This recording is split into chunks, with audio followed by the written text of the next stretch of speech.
A new study shines a light on how romantic relationships break up. It finds married women are twice as likely as married men to take the first step towards divorce. Why do people keep getting married? You know what I mean? Isn't anybody looking at the stats? What's it like, 3 out of 4 marriages go right down the drain now? Today we're going to talk about marriage being a scam. Did y'all know that? Did y'all know marriage is a scam? Marriage doesn't work out very often if you just look at the statistics of it. You know what hates marriage more than married people? When you hear a lot of them talk about their marriages, you're like, my goodness, should we call 911? In your opinion, what is the hardest part of marriage? Being married. Is an open marriage a healthy alternative for couples to consider? They're difficult as it is. That's the truth. Why would you want to bring somebody else into a relationship? Right. No! Why didn't you get married? Because it's stupid. I mean, who's happy with it? Everyone gets divorced. So many marriages end in divorce. Like, think about the vows that you say, till death do us part. How many people say that? So it's just like people's words mean nothing. People are so non-committal in today's day and age. Those guys that get married early, they never achieve what they should have achieved, and it doesn't work because he never becomes the man he could have. You know, the science is clear. Men just want more sex than women do, and that's why that is one of the conflicts that often come up in relationships. 70% of those divorce filings, and the number one source of that divorce filing is no longer a viable provider. Wow. People think it's values or infidelity. It's not. It's almost always related to money. Only cause of divorce, as far as I can see, is disconnection. Disconnection from your partner. And people disconnect from their spouse or their partner the same way they go bankrupt. Very, very slowly, and then all at once. In the late 1900s, there was a video game called NBA Jam. It was a 2v2 basketball game with 2 representatives from each NBA team. The designers of NBA Jam secretly put in codes that if you typed these secret codes in at the right time, it would change the way the players played the game. So for example, there was a secret code where if you typed it in at the right time, your players could dunk from half court. Literally just dribbled to half court. They jumped, flew across the top of the screen and dunked. There was another one that was all-time fire, which meant your player basically makes every shot that he takes, burns the net as the ball goes through, and the announcer would exclaim, "He's on fire!" And there were other things that you could do. And these cheat codes, whatever you typed in, more or less, they would elevate the capacity of whatever players that you were playing with. Wives, I want to tell you what I think I'm doing today. I'm not promising you that it's what I'm doing. I am saying I think it's what I'm doing. I think what I am doing today is giving you some cheat codes for your husband. That if you'll do these things, biblically encouraged, biblically backed things, I think whatever is the best elevated version of him, you increase your chances of getting it exponentially. You will join with God in faithfully doing your part in elevating him. Now, I don't know what his ceiling is. I don't know what his max capacity is. I can't make promises there. That's a decision that you made. What I want to do is help you join with God in drawing out the best possible version of your husband, of elevating him. And I'm going to go ahead and tell you the sermon. I'm going to give it to you right up front so you'll know exactly what I'm talking about the whole rest of the time. Here's the point. Wives, do everything in your power with whatever creativity you can muster to help your husband feel like he is winning.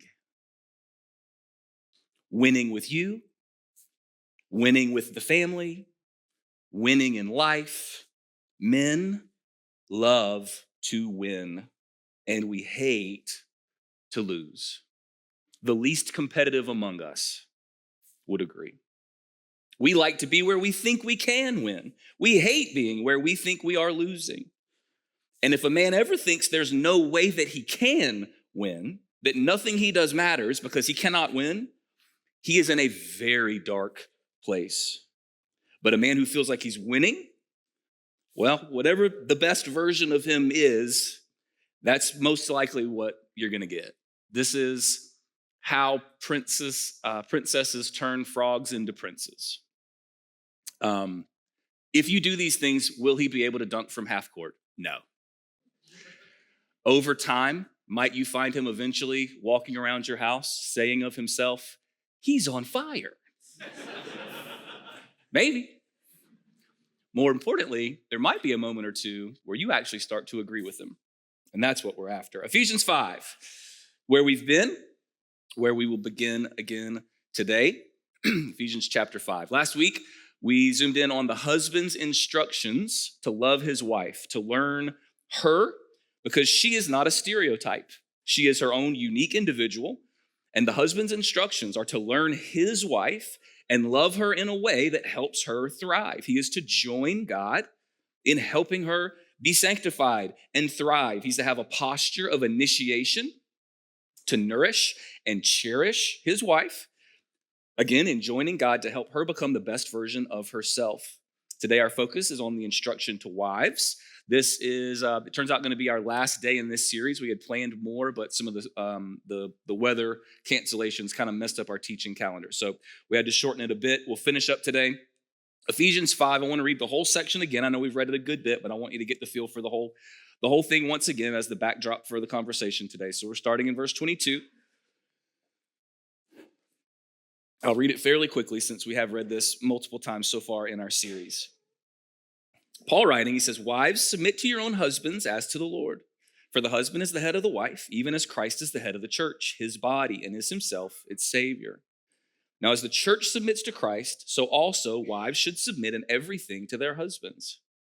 Husbands, love your wives as Christ loved the church and gave himself up for her, so that he might sanctify her, having cleansed her by the washing of water with the word, so that he might present the church to himself in splendor, without spot or wrinkle or any such thing, that she might be holy and without blemish. In the same way, husbands should love their wives as their own bodies. He who loves his wife loves himself. For no one ever hated his own flesh, but nourishes and cherishes it, just as Christ does the church, because we are members of his body. Therefore, a man shall leave his father and mother and hold fast to his wife, and the two shall become one flesh. This mystery is profound, and I'm saying that it refers to Christ and the church. However, let each one of you love his wife as himself, and let the wife see that she respects her husband. Okay, let's make sure we're clear on something. According to what we just read, to this passage, why should a husband love his wife? Is it because he's in love with her? Actually, no, that's not the reason given. Now, I hope that he is, but that's not the reason for why he is to love her. Is the husband supposed to love his wife because she is so lovable? I hope she is, in fact, wonderfully lovable, but again, no, that's not the reason a husband should love his wife. This passage says his call to love her isn't actually based on her at all. It isn't based on who she is or how she treats him or her behavior. His instruction to love his wife is based on Jesus, who he is, how he treats us, and his behavior. The husband is responsible to love his wife regardless of how lovable she is or is not. And his love for her does not excuse her sin or her bad behavior. It persists in spite of it. In the same way that Jesus' love for us does not excuse our sin, but persists in spite of it. And in the same way, the wife is called to respect her husband because of Jesus, not because of her husband. So the respectability of her husband is not the reason she should respect her husband. The wife's respect for her husband is to be based on who Jesus is, not on who her husband is. So I'm trying to tease this out a little bit to free you up from waiting to do your part until your spouse does their part. You doing your part is actually not contingent upon them doing theirs. He is called to obey. She is called to obey, regardless of how easy their spouse makes it to obey. And I think we probably have a category for unconditional love that does not excuse sin or bad behavior, but persists in spite of it. I just want to make sure we also have a category for unconditional respect that does not excuse sin or bad behavior, but persists in spite of it. We should have both, because a wife's respect for her husband is not ultimately based on who her husband is, but on who Jesus is. And the husband isn't called to love his wife because she's so lovable. He's invited to look past her flaws and weaknesses and worst days, and see how Christ loves the church. The wife isn't called to respect her husband because he's so respectable. She as well is invited to look past him, past his flaws and weaknesses and worst days, and see how the church is to respect and honor Jesus. So with all of that motivation in mind, what we're dialing in on is the last verse in that section, verse 33, where Paul says, let each of you love his wife as himself, and let the wife see that she respects her husband. So we've talked about this already. This is the positive, virtuous cycle that even today's research consistently shows breeds increased marital enjoyment, that wives report tending to enjoy their marriage more when they are receiving lots and lots of love, and husbands report tending to enjoy their marriage more when they are receiving lots and lots of respect. It's not that husbands don't need love and wives don't need respect. Of course they do. We're just trying to show this is happening because of how God built us and wired us. And so last week, the takeaway was, husbands, you need to become the expert on loving your wife. Be the expert. Today we flip it for the wives. And to our wives, we say, wives, you need to become the expert on respecting your husband. Do everything in your power to make sure he does not feel more respected at his job than he is with you. Don't let him feel more respected with his hobby friends or his video game chat than he is with you. You need to become the world's leading expert on respecting your husband.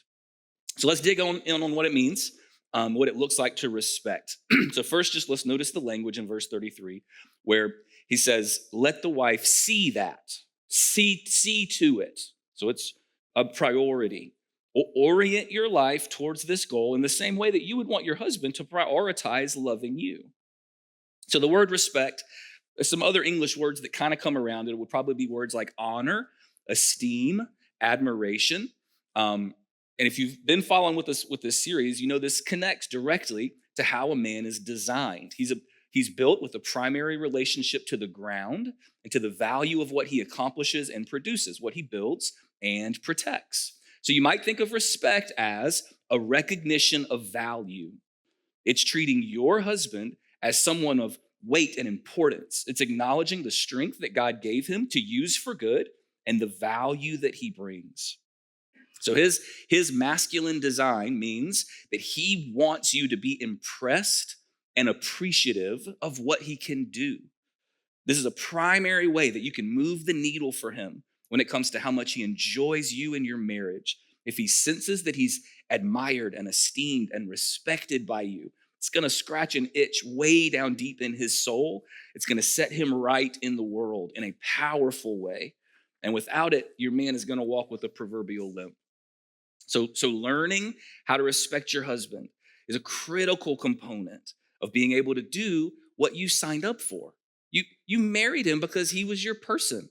He picked you and you picked him. And both of you said, you're my person. I want to build a life with you. I want to support you and cheer you on and lift you up. So wives, no one should cheer for your husband more than you do. If someone else is his biggest fan, you have a real problem on your hands. And we got to remember, this command is ultimately vertical. Your orientation towards the Lord first and your husband second. So of course, a husband can act in ways that make him more or less respectable. But because your primary obedience is to God, you can find a way to respect him that isn't purely conditional on his performance. You can obey this passage as to the Lord.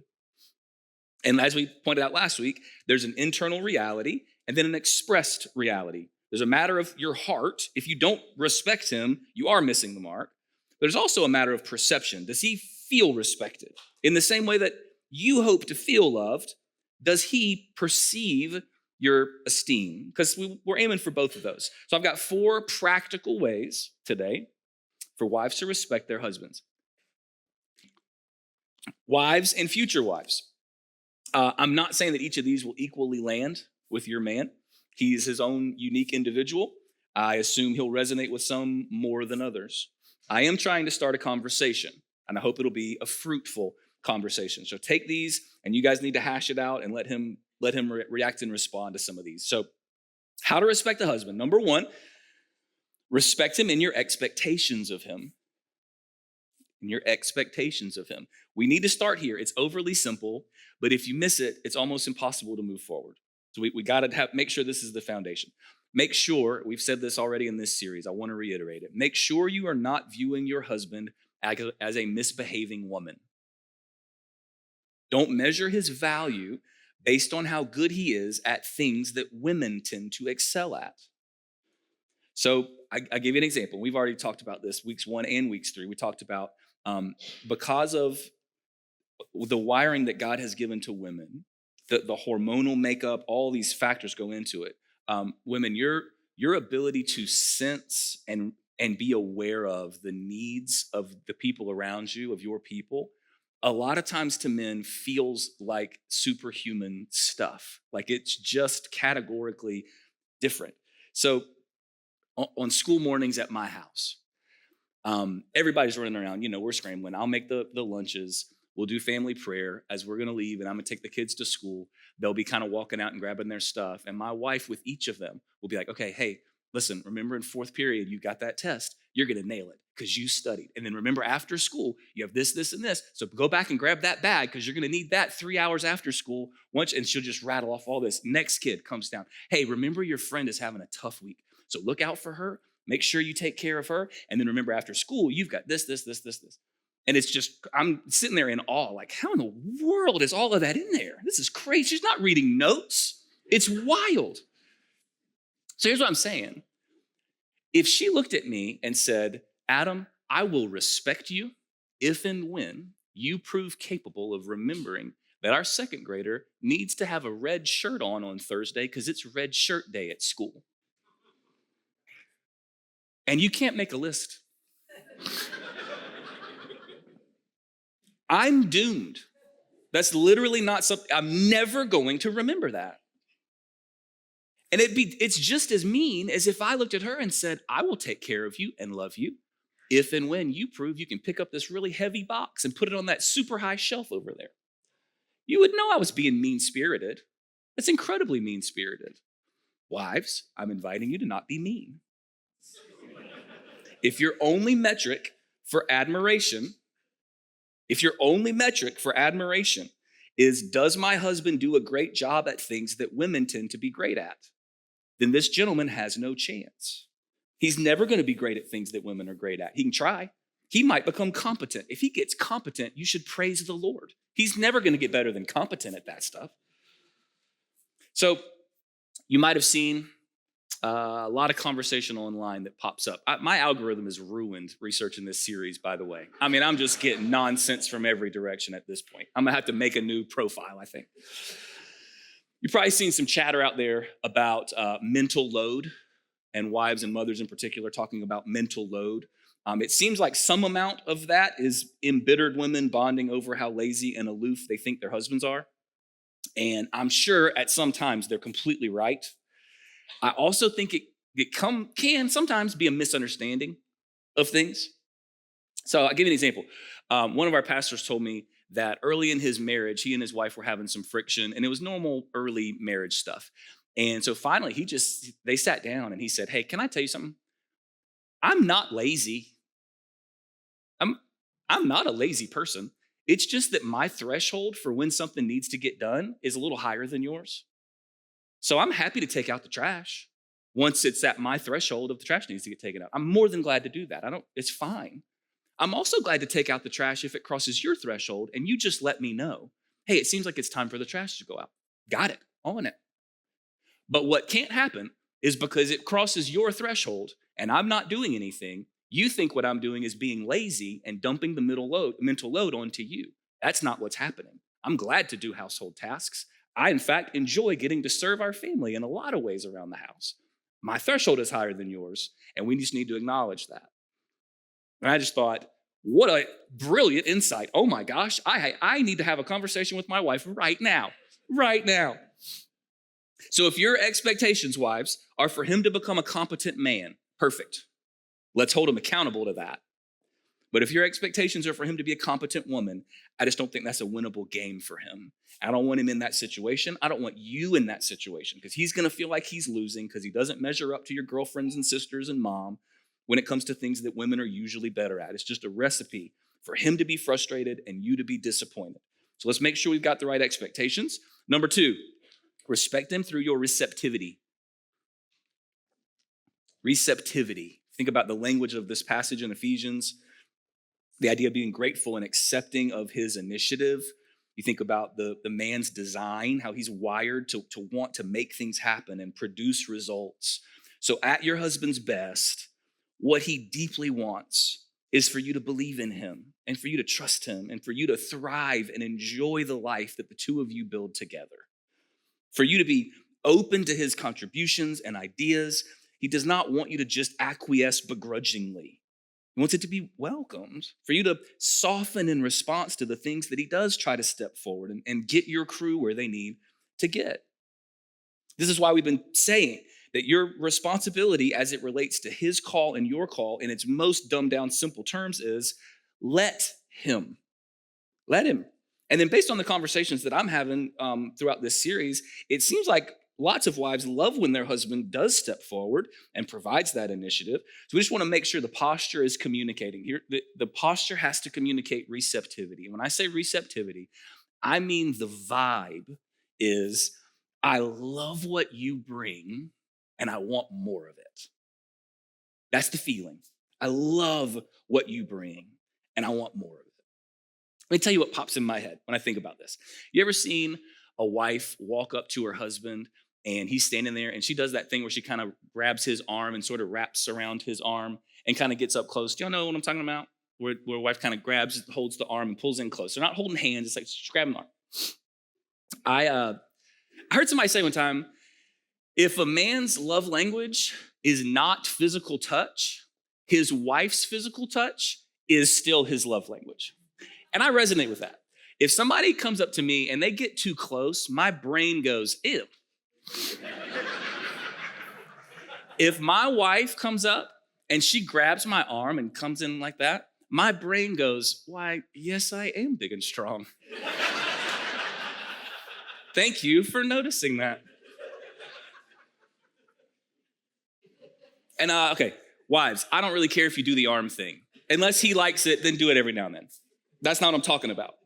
What I care about is the posture and attitude that communicates, I like what you bring. I want more of it. I appreciate what you can do, and I am here for it. So what's interesting, elsewhere in Scripture, the Bible actually paints a picture of the inverse, the opposite of a receptive, appreciative wife. And instead, it paints basically the exact inverse. It's the book of Proverbs, and there's warning after warning about the unreceptive wife. She's described as quarrelsome and nagging. Her posture towards her man is the opposite of, I love what you bring and I want more of it. In case you haven't heard these verses, let me just rattle them off. Proverbs 19:13. A foolish son is ruin to his father, and a wife's quarreling is like a continual dripping of rain. Proverbs 21:9. It is better to live on a corner of the housetop than in a house shared with a quarrelsome wife. Proverbs 21:19. It's better to live in a desert than with a quarrelsome and fretful woman. Sometimes that fretful gets translated as nagging, similar ideas. Proverbs 25:24. Better to live on a corner of a housetop than in a house shared with a quarrelsome wife. Solomon cared so much about this, he literally was like, say it again. Exact same words. Don't change a single syllable. Say it again. Proverbs 27:15 and 16. A continual dripping on a rainy day and a quarrelsome wife are alike. To restrain her is to restrain the wind, to grasp oil in one's right hand. Right? Why is this so uniquely painful for a husband?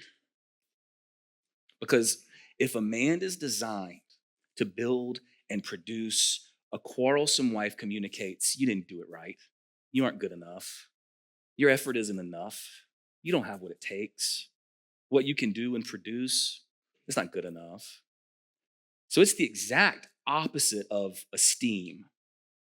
So instead of respecting, she sits in judgment, analyzing, measuring, comparing.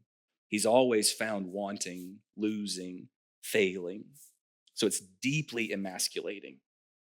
Because at his best, he wants her to enjoy and appreciate and thrive in the life that he's attempting to build and protect and provide for. But a quarrelsome wife is never happy. Nothing is ever good enough.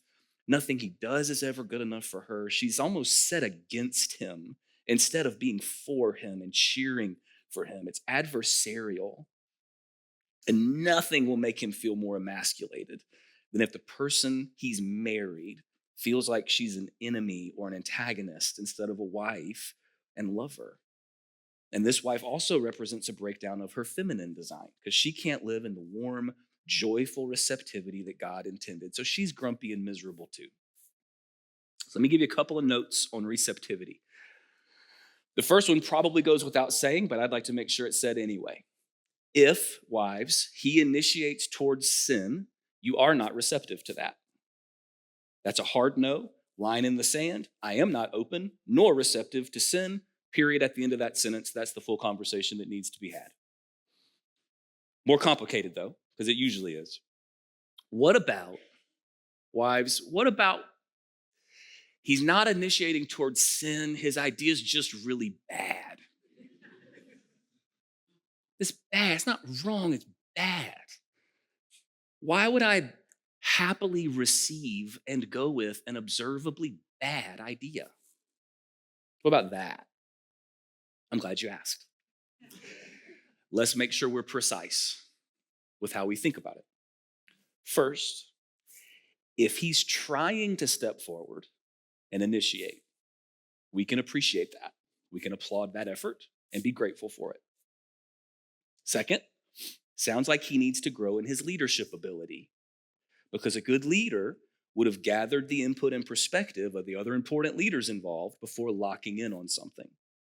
So what he should have done is come and said, hey, here's what I'm thinking. Here's why. What do you think? And then you get to go from there. Whether he does that or not, wives, what you can do is praise the intent while voicing all your concerns about the actions. Some version of, I love that you're taking initiative on this. That's fantastic. That's awesome and good for me and for our family when you do that. For this, I do have some concerns, maybe even some strong concerns. So can we plan to sit down and then I can share those with you before we move forward?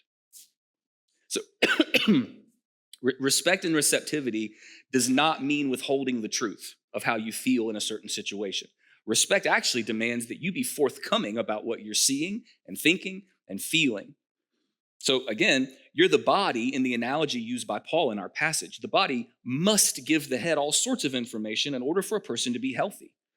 So God is not requesting that you withhold important information from your husband or pretend that you think and feel things that you do not think and feel. That would be a horrible idea. A marriage cannot be healthy if spouses withhold important information from each other. But I do want to make sure you understand there's a way you can communicate feedback in a way that says, you're losing, here's why. And there's a way you can communicate feedback in a way that says, you're winning. And here's a way you can win even more. Now, that might sound like a small difference to you, like an inconsequential difference. It's not. It is not. If you say, you're winning, here's how you can win even more. His shoulders will go back, his head will pop up, he'll rub his hands together, testosterone spike, he's getting after it. If your pattern is to say you're losing and here's why, then his shoulders slump, his head goes down, he wishes he was somewhere else. God himself says he'd be better on the corner of his roof than standing there in front of you. So think about it like this. Is the glass half full? Is the glass half empty? Am I a positive person? Am I a negative person? Here's what I'm saying to you, wives. If there's any water in the glass at all, like a droplet, then there's a way of framing it. Look at this water that you have. I love water. I love that you have water. Let me tell you how you could have even more water. So the posture stays, I appreciate you and all that you do for us, all the ways you show up for us, all that you deliver for us. I'm actually interested in appreciating you even more. I'm interested in being more impressed by you.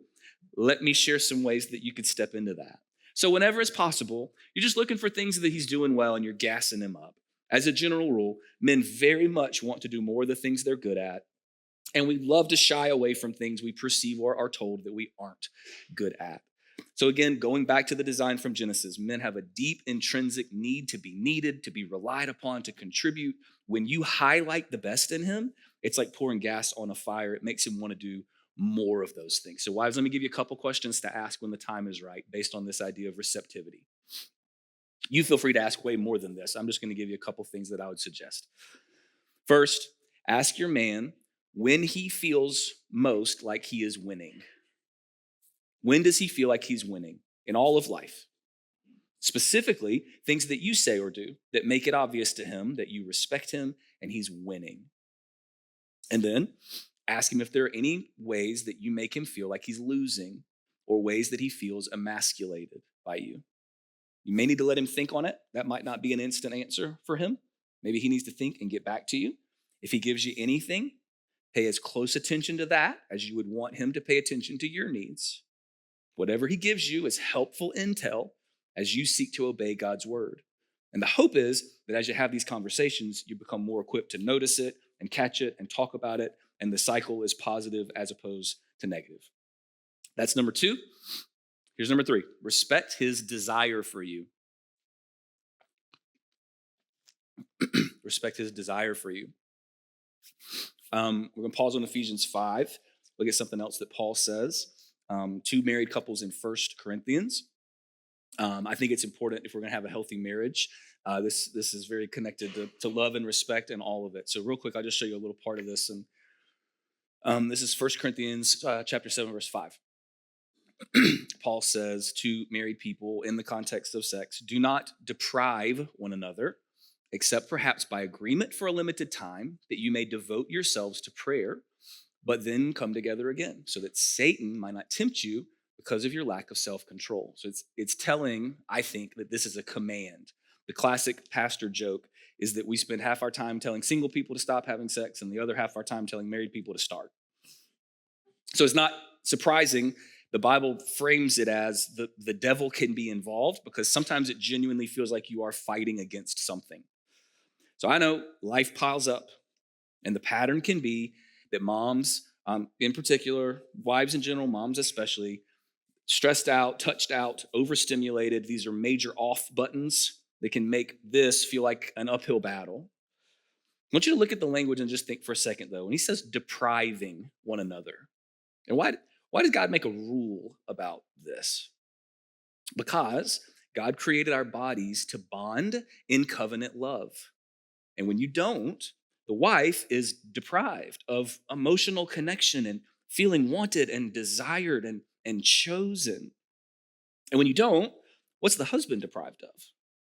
Well, in the context of what we're talking about, maybe it's a surprising answer. He's actually deprived of bringing value that only he's allowed to bring.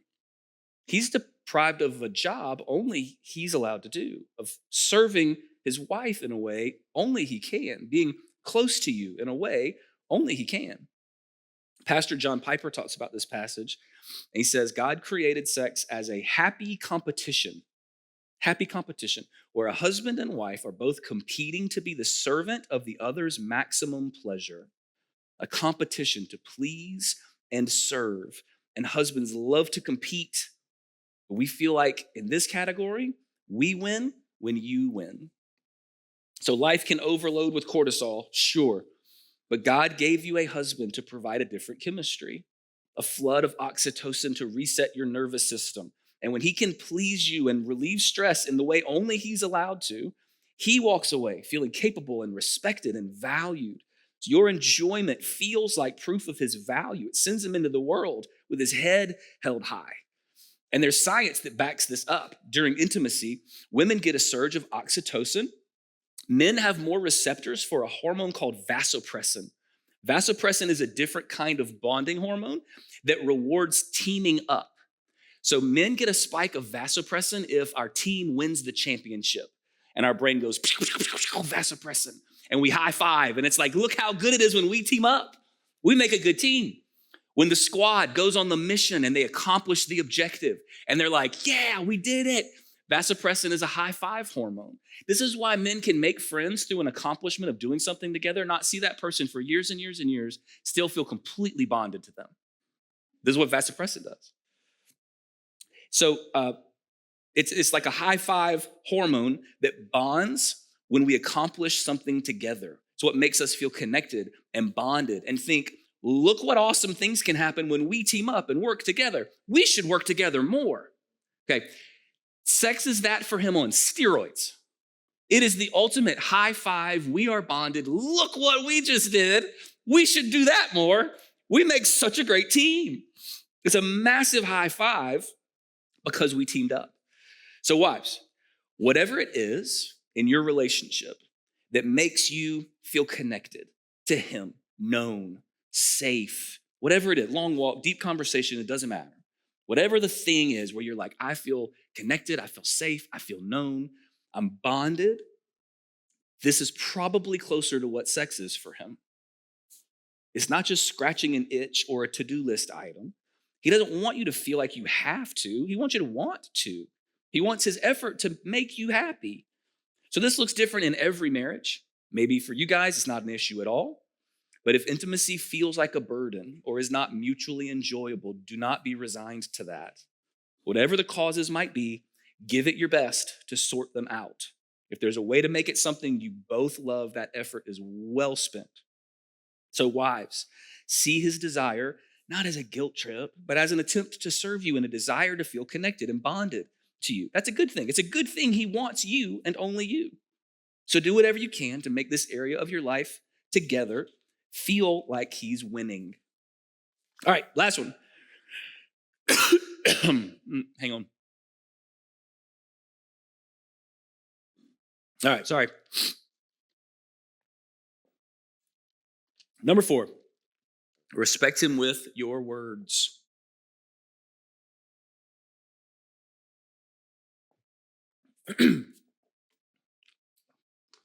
Maybe the last one.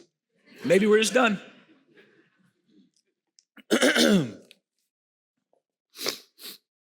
Well, I'm getting over a little something. I thought I was more over it than I am, apparently. All right, I'll see if I can scratch it out. I'm ending on this one with words because make me cry. These words. I think wives greatly underestimate the power their words have on their man. Like greatly, both in negative and in positive ways. So 5 years ago, I was talking to my wife, and when we had a new house, and we realized it'd be great if we had a tree house. I think the kids would enjoy it. And so I built a tree house, got the stuff together, took a few weeks, built them a tree house. It's a good tree house. It's not the best in the world, but it's good. It's a good one. And afterwards, we're out there, and the kids are playing, and Courtney and I are standing there, and she looks at me and she says, I love how you can just decide to make something happen, and you just go do it. Sometimes I'll have ideas, but then I'll just get caught analyzing everything, and I never end up just like going. That's not how you work. You just decide to make something happen, and you go do it. Okay, that was 5 years ago. She's not brought this up with me since. Here I am in a microphone in front of hundreds of people telling you about it. I don't remember what happened to me last week. I'm the most forgetful person you've ever met. I can tell you where I was standing when she told me that. I can tell you where she was standing. I remember what I was wearing, what she was wearing, where the sun was in the sky. It was setting. I think we greatly underestimate, wives, the power that our words have in our husbands' lives. To the point, if you came up to me and you were like, Adam, what's something that you think is good about you? I'd probably be like, you know what? When I decide to make something happen, I do it.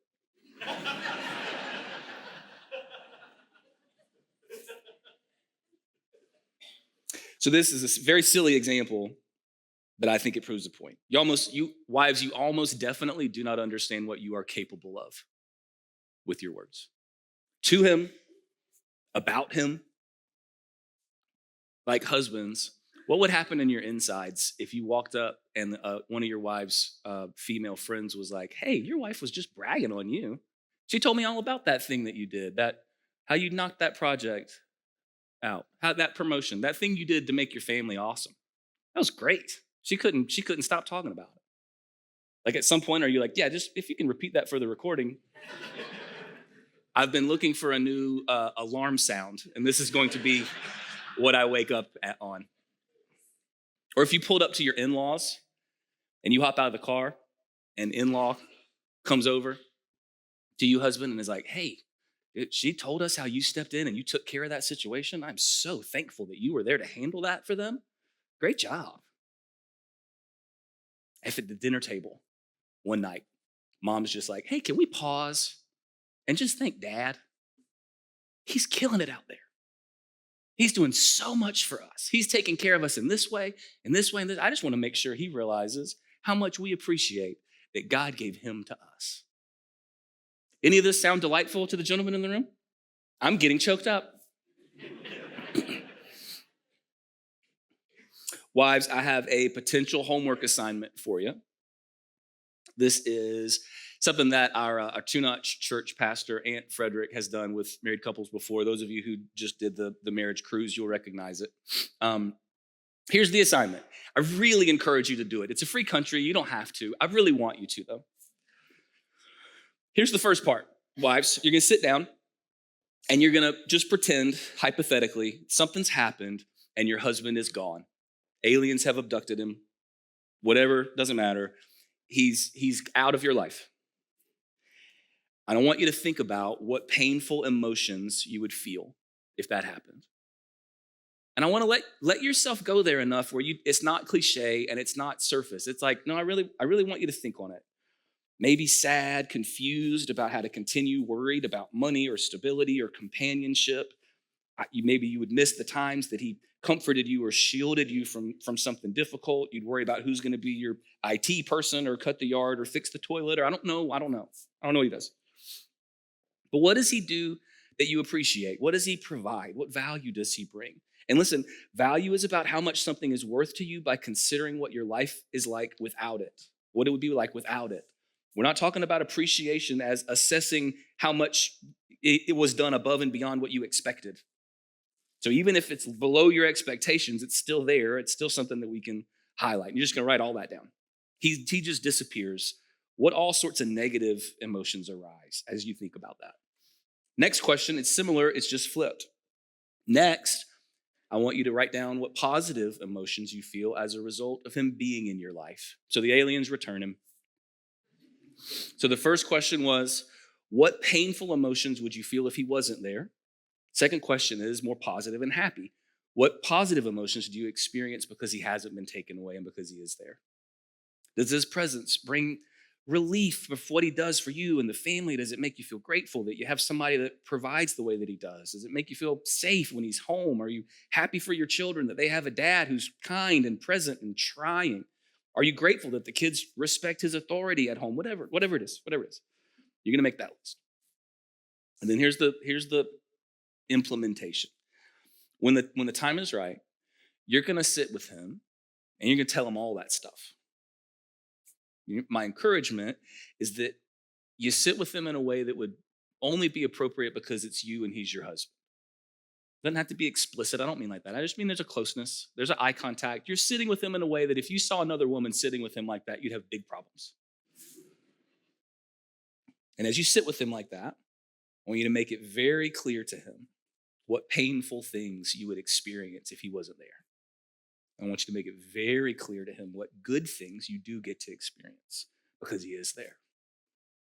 Wives, if you're interested in making sure your husband knows how much you respect and appreciate him, it's a good way to start.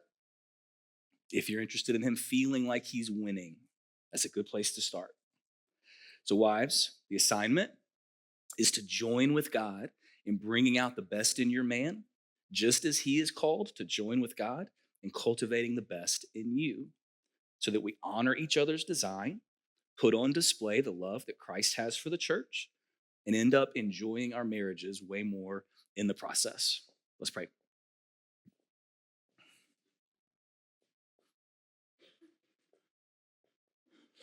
God, thank you so much for the wonderful, wonderful wives that we have represented in our church family. Thank you for their faithfulness to you. Thank you for their faithfulness to our community and just all the ways that we're blessed by their presence. God, I pray that as our wives go, that by your Spirit, you would help them to process all this and think through it well. I pray that you would help them increasingly be the experts at loving and respecting their husbands, at honoring, at esteeming. God, I pray that our husbands would receive lots and lots of respect and admiration in their marriages, that they would really enjoy their marriages. They would feel like they're winning, that they would feel cheered on and lifted up, noticed for what they're contributing. God, I pray for good conversations between married couples, just that you would guide those, make them fruitful and productive. Lord, whatever needs to just fall away and go somewhere else, that's fine, God, but whatever would be helpful and fruitful, I pray that that would resonate. So God, would you send your Spirit to help us just apply all this, reflect on all this, think on it, so that our marriages would be increasingly healthy and increasingly beautiful pictures of Jesus, your love for us. So we pray all this for your glory and our good. Amen.